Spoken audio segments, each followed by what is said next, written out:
Hey, it's Dr. Fred. Welcome to Tuesday morning TMT Transformation.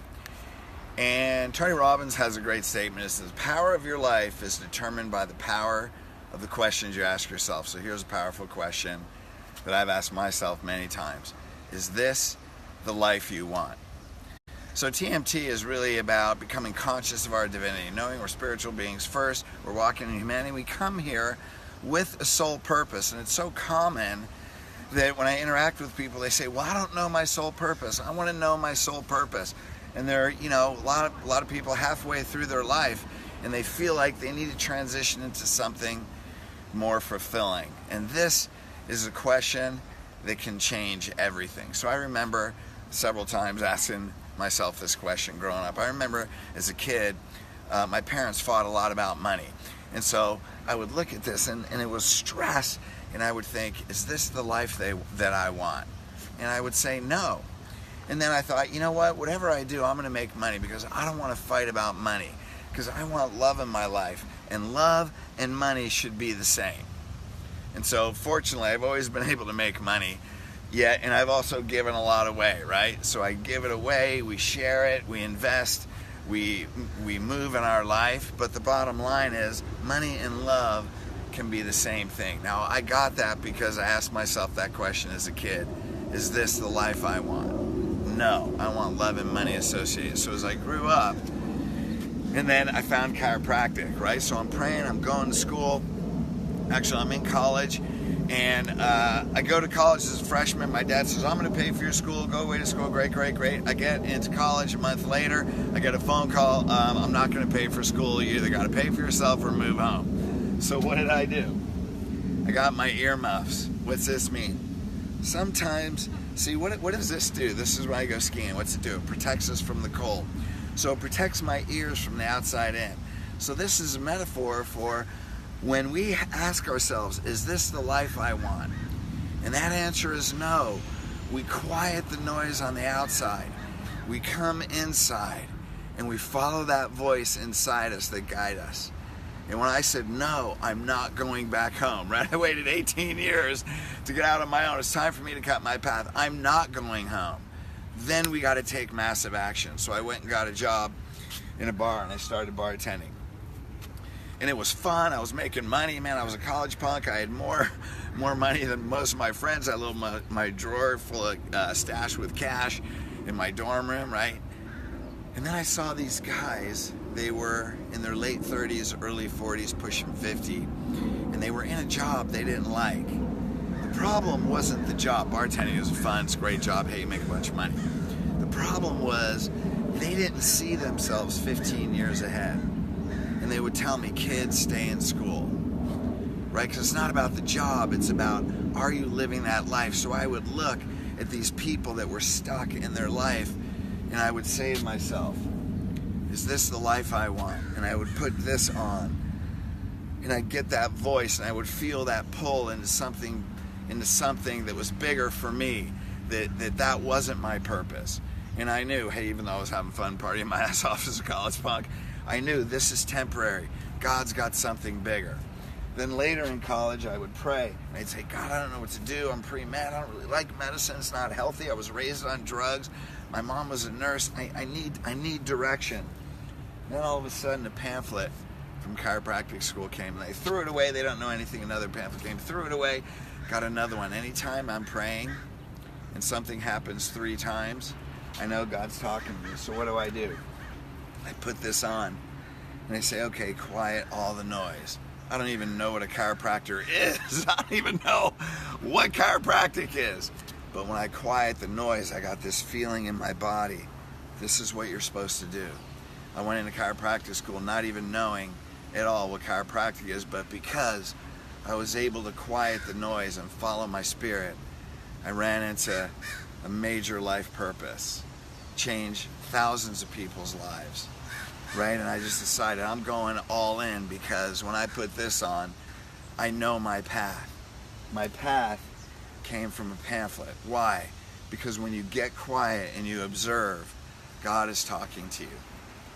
So then I'm in this successful practice. I find my first wife, which is another story. I met my first wife, and we decided, we're living in Newport Beach, we're both practicing there, and we said, she was from the East Coast, so was I, do we want to raise a family here?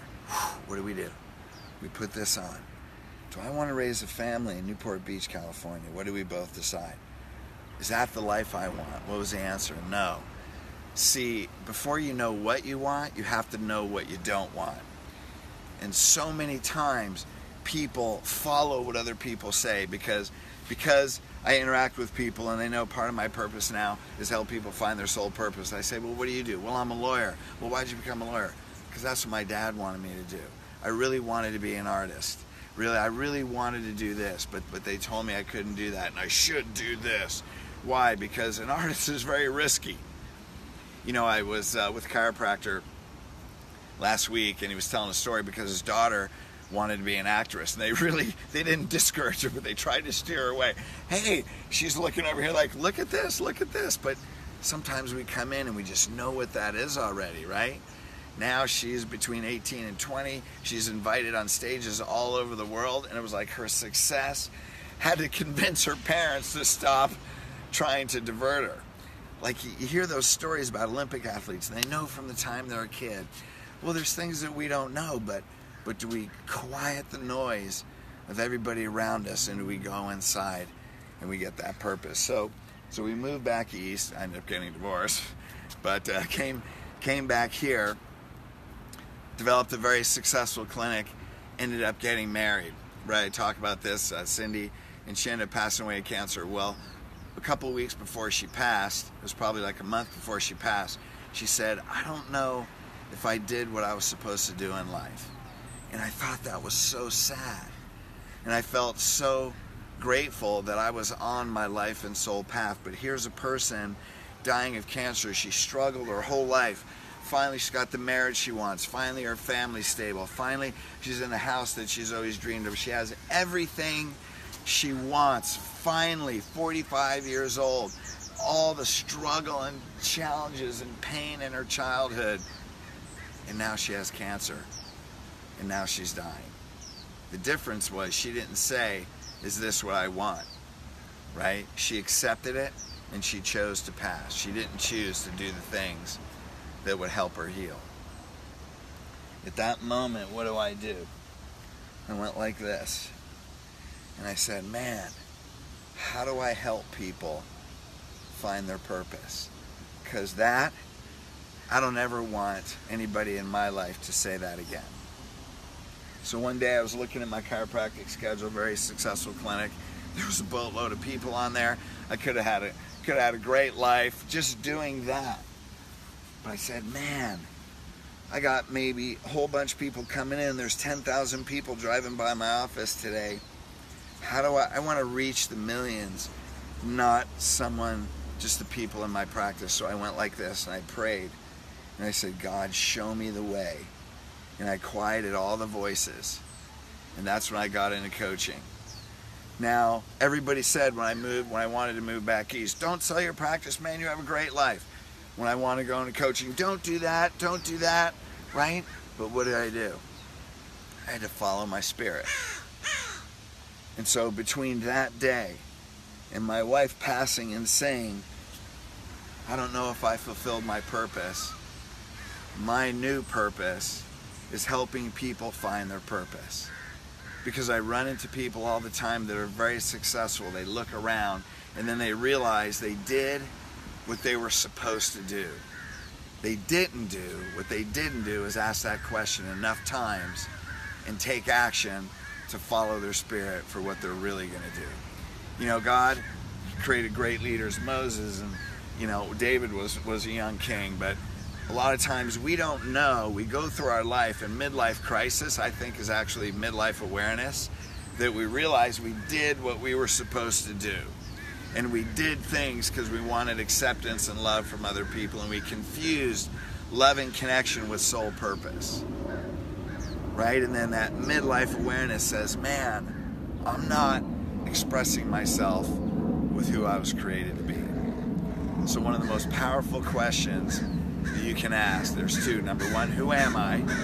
Because before you know, is this the life I want, you got to know, who am I? Number two, is this the life I want? And if that answer is yes, man, go 100 miles an hour, jump in the deep end of the pool, start swimming, love how that water feels on you. And if that answer is no, then take action. But what's your first step? Quiet all the voices on the outside, because those voices are not you. They're not your life purpose. The people closest in your life may not understand who you are and what your life purpose is. But when we can ask that question and we say no, and we can make a change, connect with ourselves, and follow our spirit and follow that guidance, God's going to open all the doors in front of us. So I know there's a lot of people that may need to hear this. Please share, please comment. I love you all, and I'll see you next week.